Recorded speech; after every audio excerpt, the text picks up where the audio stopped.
Maybe will it have some impact on the potential move for Alexander Isak? I think it could have some impact. If Strand Larsen signs for Newcastle, then they're effectively in the same situation they were last season. They'd have Isak, Asula, and then Strand Larsen would come in to replace Wilson, who didn't play a huge amount last season. But to potentially sanction an Isak exit, they'd need a replacement for Isak, and they'd have to receive a suitable offer. They value Isak around £150 million. The question would be, and it's maybe one I posed down, would you see Wissa and Strand Larsen as an upgrade on Isak and Wilson? Clearly, you have two very, very good players there in Wilson, in Wissa and Strand Larsen, but they're probably not at the level of Isak. But having those two is whether or not Newcastle would see that as something they could deal with and probably make a small profit if they do get the sort of money they want for Isak.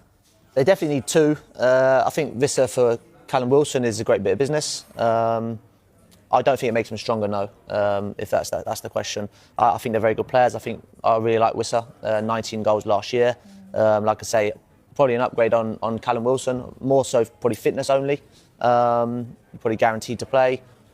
The Strand Larsen one, I just don't know. I haven't seen enough of him to convince me that he's the answer to replace Isak. I mean, yeah, replacing Alexander Isak, I think for anyone is going to be so tough. I mean, it's only 5 days, like we say, until the window closes, Dan. Back to Isak. What will he be thinking? Because he's made it pretty clear that he's not going to play for Newcastle again. So if this move doesn't happen, what's going to be going on in his head? He will have to get on with it. Simple as that. I think players, he can't go a season without football. I think once the window shuts, all the noise will quieten down. He will slowly get reintegrated into the squad, and then he'll start playing football again, and he'll start scoring goals again, and then the fans will start to love him again. It will take a bit of time. It will take a bit of time, but he's a world-class number 9, a world-class forward.